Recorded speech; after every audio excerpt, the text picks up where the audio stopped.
And that's why I believe so strongly in the work that you do.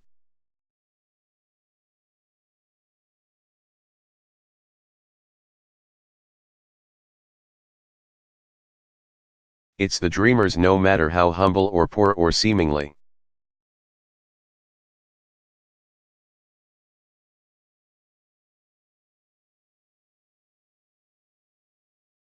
Powerless, that are able to change the course of human events.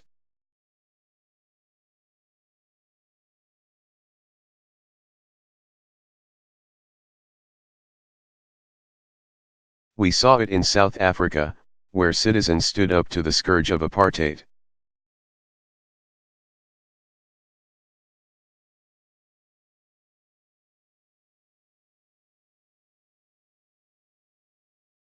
We saw it in Europe, where Poles marched in solidarity to help bring down the Iron Curtain.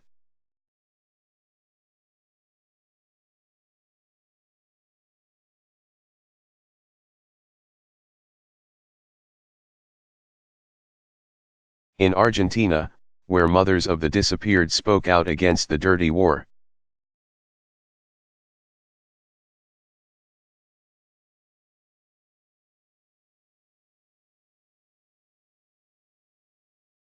It's the story of my country, where citizens worked to abolish slavery.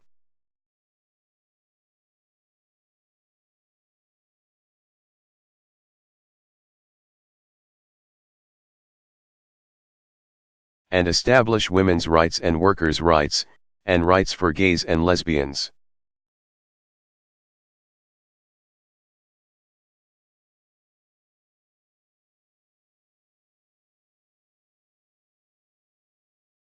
It's not to say that my country is perfect, we are not.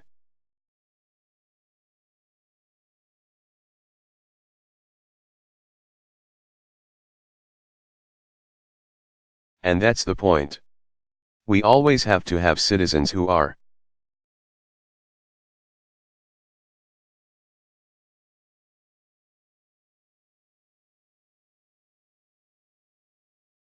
willing to question and push our government, and identify injustice.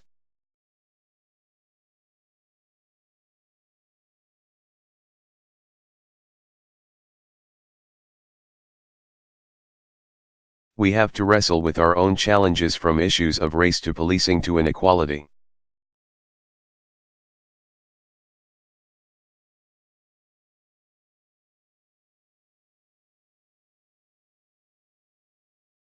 But what makes me most proud about the extraordinary example of the United States is not that we're perfect.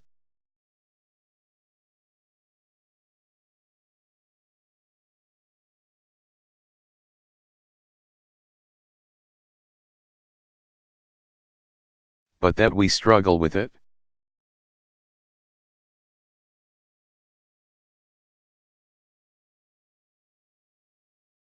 And we have this open space in which society can continually try to make us a more perfect union.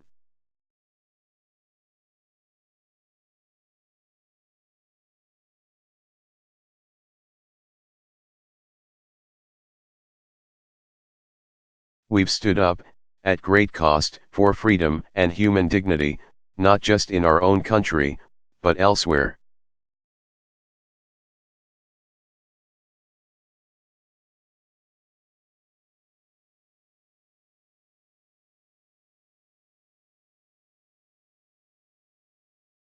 I'm proud of that. And we embrace our ability to become better through our democracy.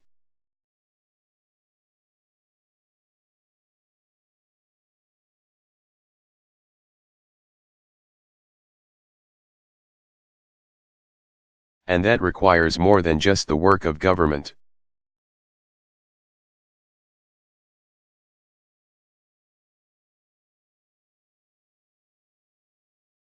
It demands the hard and frustrating, sometimes.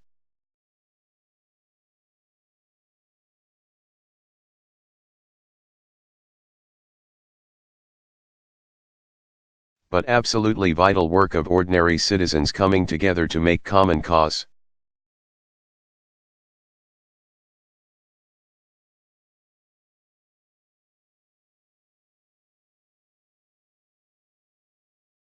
So civil society is the conscience of our countries.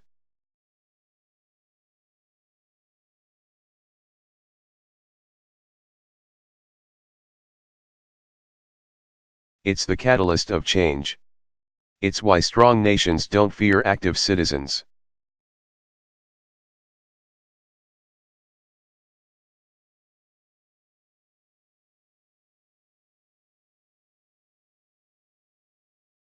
Strong nations embrace and support and empower active citizens.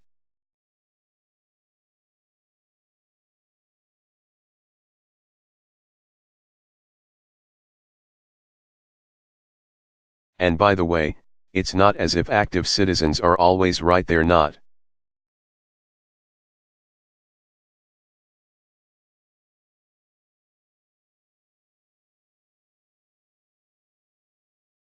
Sometimes people start yelling at me or arguing at me, and I think, you don't know what you're talking about.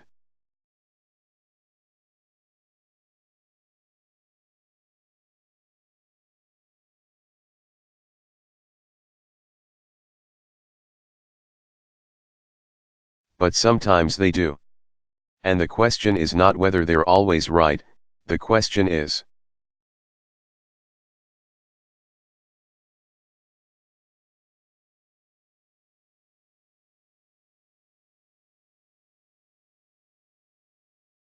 do you have a society in which that conversation, that debate can be tested and ideas are tested in the marketplace?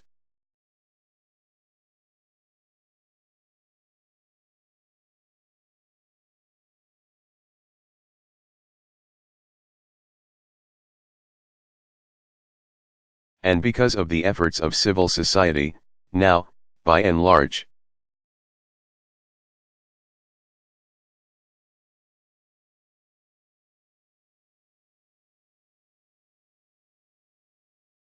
there's a consensus in the Americas on democracy and human rights, and social development and social inclusiveness.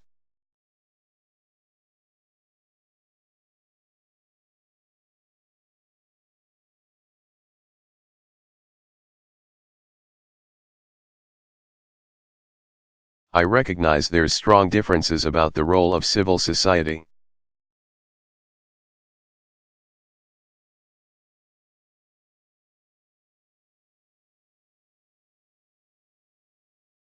But I believe we can all benefit from open and tolerant and inclusive dialogue.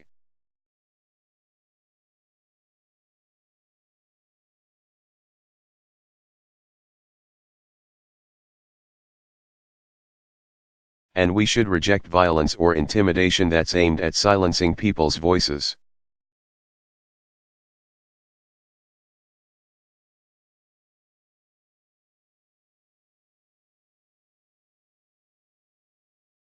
The freedom to be heard is a principle that the Americas at large is committed to.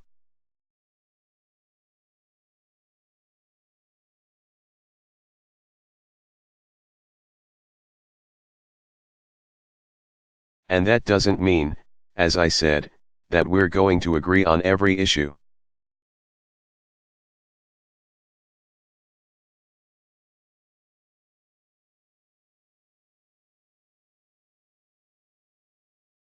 But we should address those issues candidly and honestly and civilly.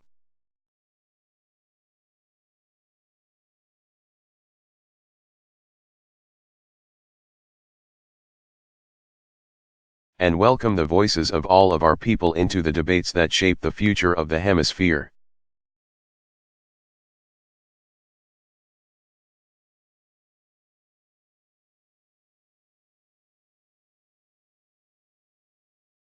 Just to take one example, as the United States begins a new chapter in our relationship with Cuba.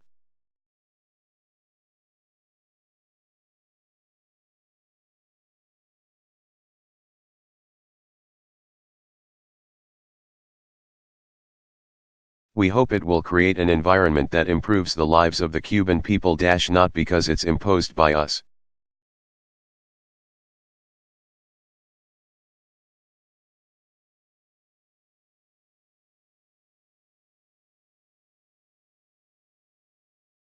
The United States, but through the talent and ingenuity and aspirations.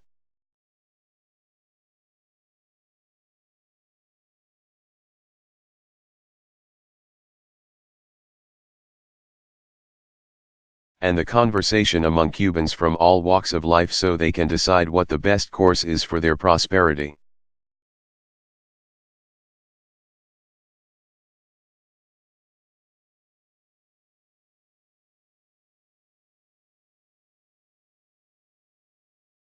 As we move toward the process of normalization, we'll have our differences.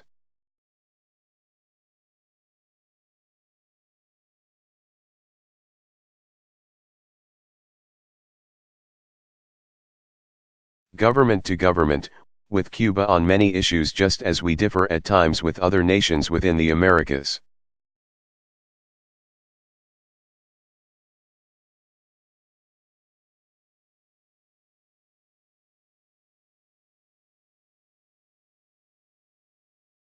Just as we differ with our closest allies.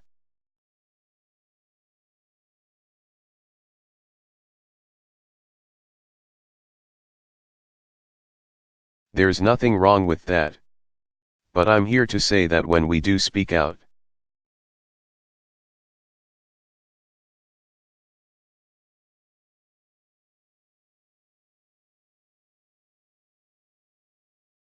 we're going to do so because the United States of America does believe, and will always stand for, a certain set of universal values.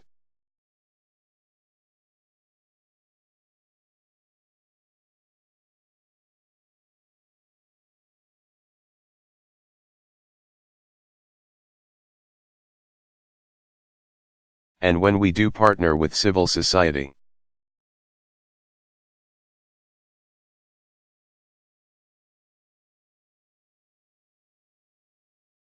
it's because we believe our relationship should be with governments and with the peoples that they represent.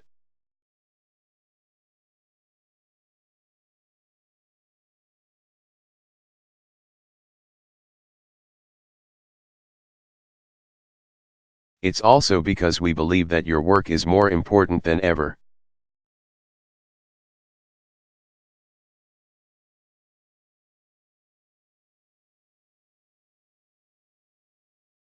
Here in the Americas, inequality still locks too many people out of our economies.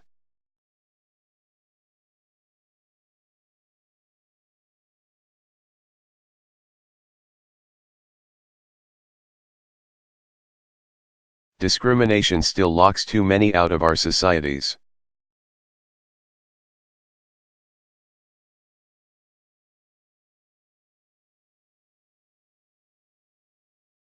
Around the world, there are still too many places where laws are passed to stifle civil society.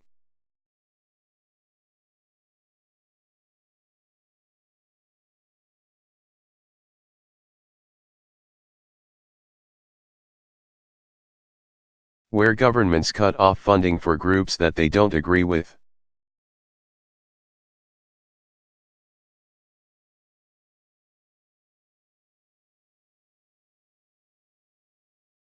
Where entrepreneurs are crushed under corruption.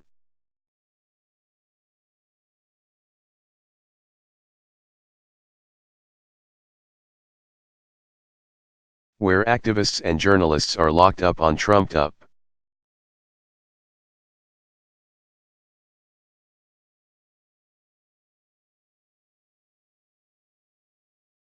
charges because they dare to be critical of their governments.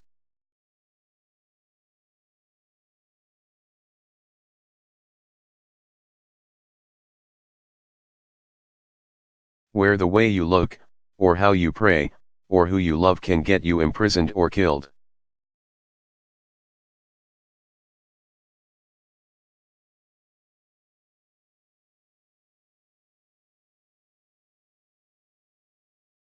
And whether it's crackdowns on free expression in Russia or China.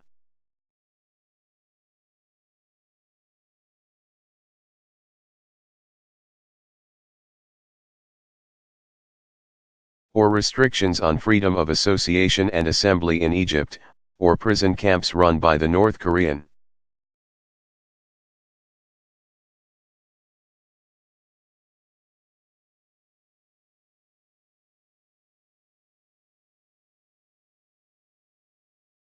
Regime human rights and fundamental freedoms are still at risk around the world.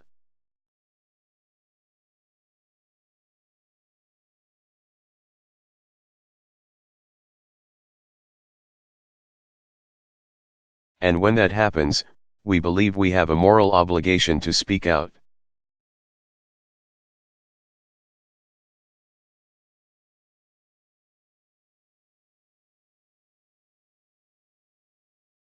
We also know that our support for civil society is not just about what we're against, but also what we're for.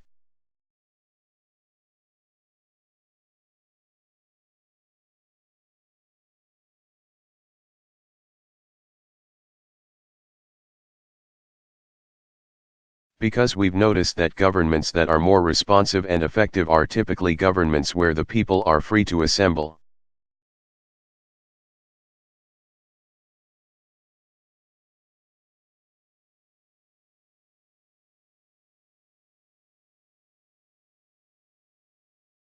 And speak their minds, and petition their leaders, and hold us accountable.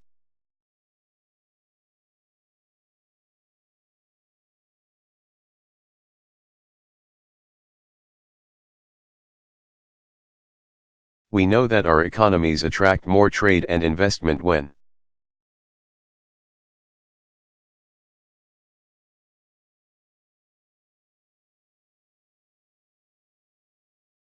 citizens are free to start a new business without paying a bribe.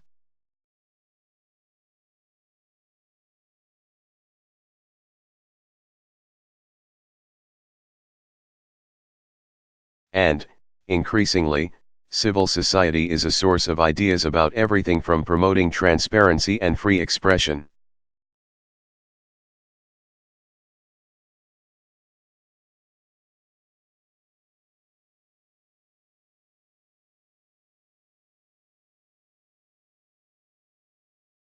To reversing inequality and rescuing our environment.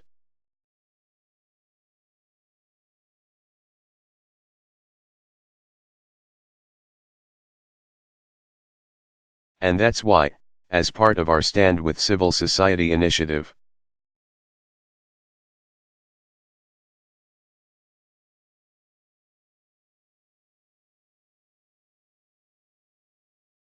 we've joined with people around the world to push back on those who deny your right to be heard. I've made it a mission.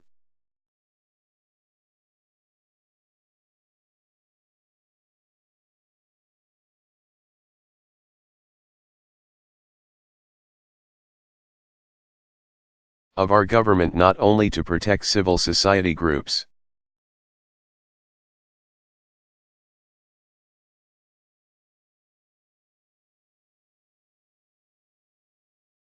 but to partner with you and empower you with the knowledge and the technology and the resources to put your ideas into action.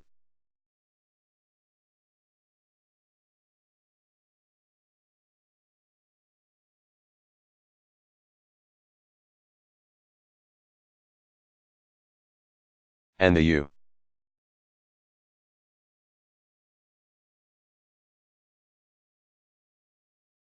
S supports the efforts to establish a permanent,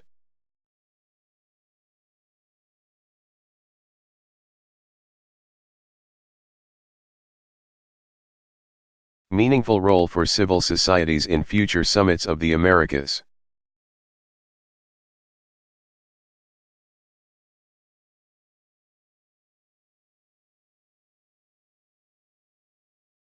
So let me just say, when the United States sees space closing for civil society, we will work to open it.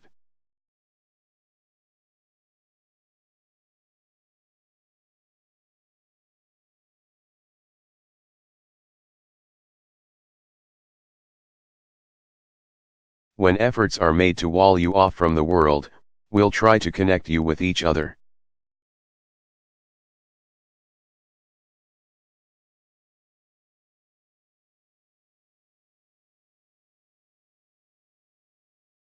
When you are silenced, we'll try to speak out alongside you.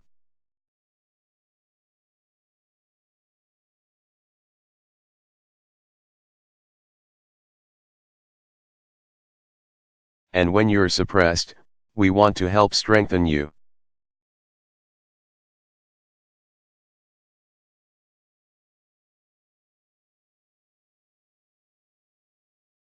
As you work for change, the United States will stand up alongside you every step of the way.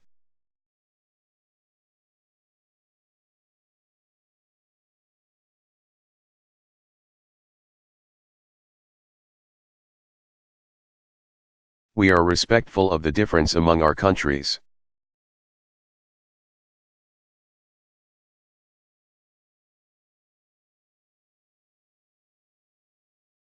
The days in which our agenda in this hemisphere so often presumed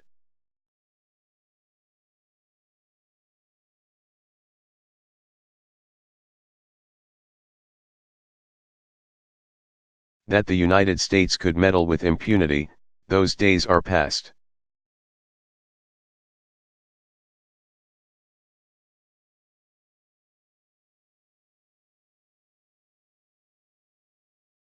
But what it does mean, but we do have to be very clear that when we speak out on behalf of somebody who's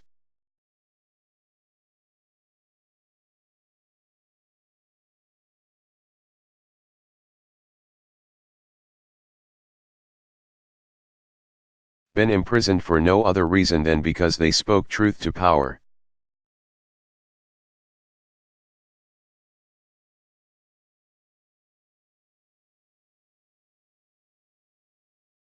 When we are helping an organization that is trying to empower a minority group inside a country to get more access to resources.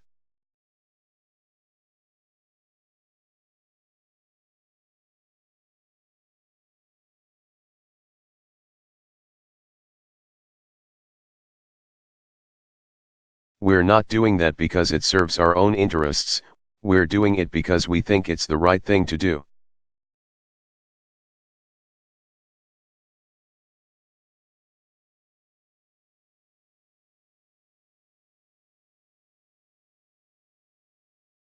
And I hope that all the other countries at the Summit of the Americas will join us in seeing that it's important.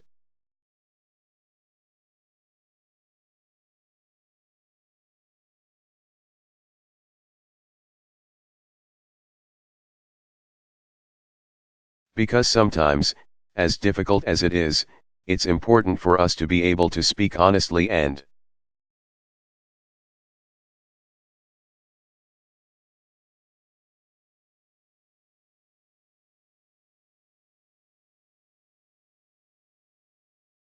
candidly on behalf of people who are vulnerable and people who are powerless, people who are voiceless.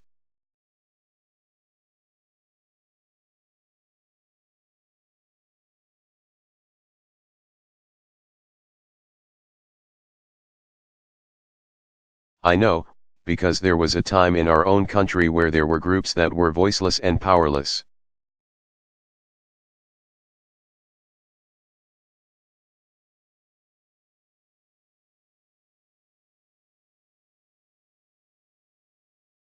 And because of world opinion, that helped to change those circumstances.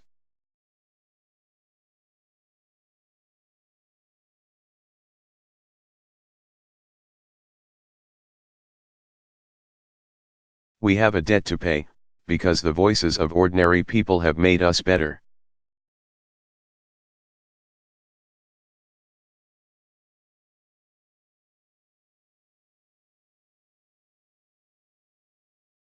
That's a debt that I want to make sure we repay in this hemisphere and around the world.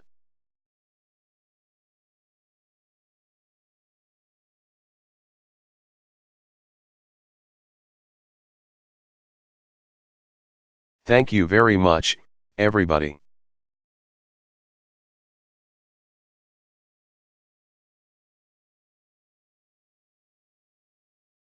God bless you.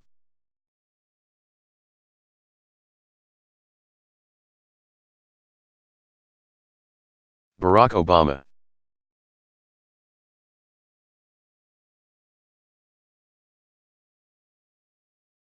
Clean Power Plan announcement.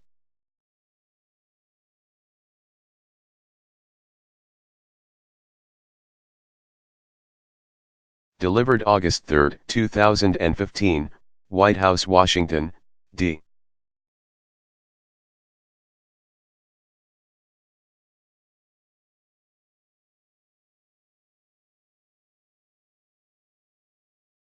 C.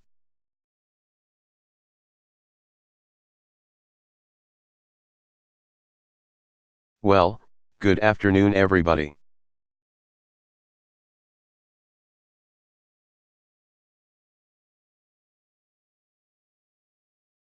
Gina, I want to thank you not just for the introduction,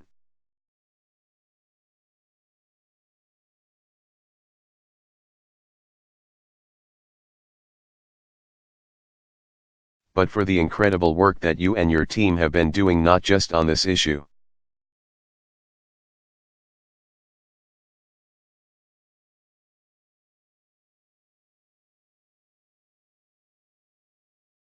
but on generally making sure that we've got clean air, clean water, a great future for our kids.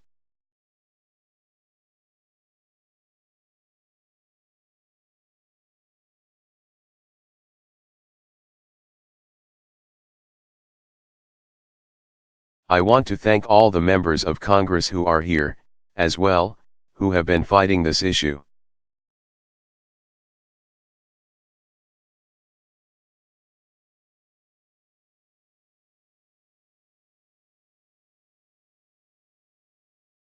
And sometimes at great odds with others.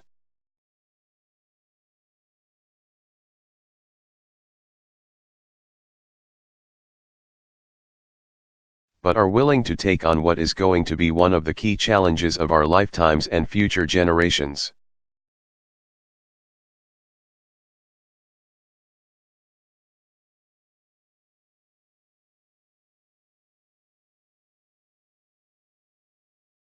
I want to thank our Surgeon General, who's just been doing outstanding work and is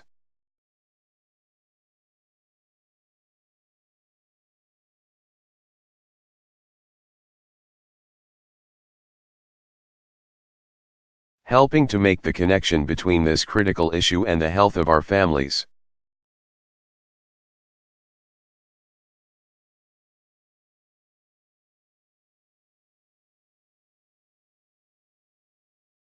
Over the past 6.5 years, we've taken on some of the toughest challenges of our time, from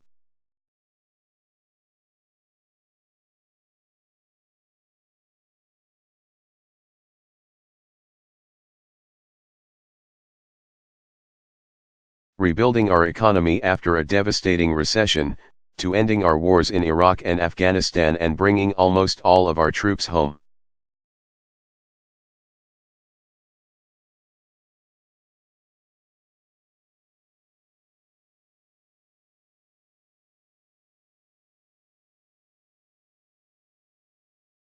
To strengthening our security through tough and principled diplomacy.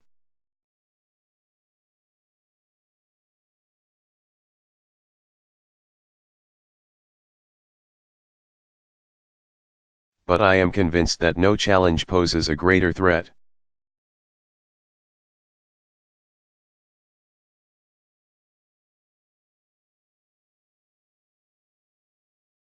To our future and future generations than a changing climate.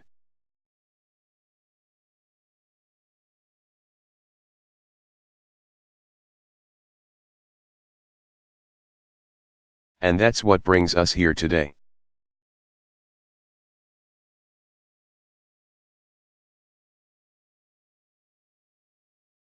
Now, not everyone here is a scientist, but some of you are among the best scientists in the world.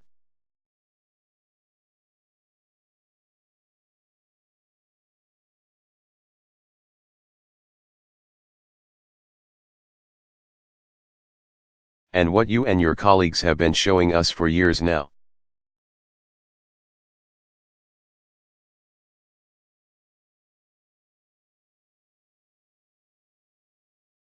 Is that human activities are changing the climate in dangerous ways.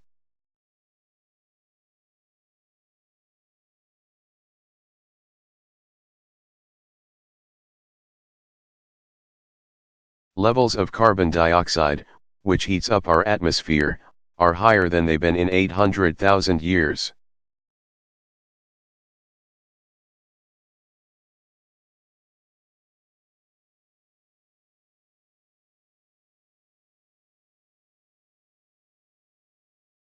2014 was the planet's warmest year on record. And we've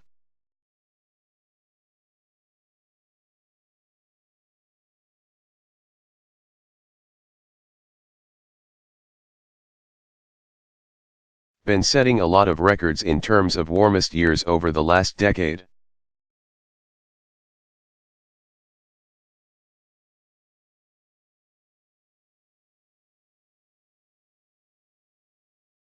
One year doesn't make a trend.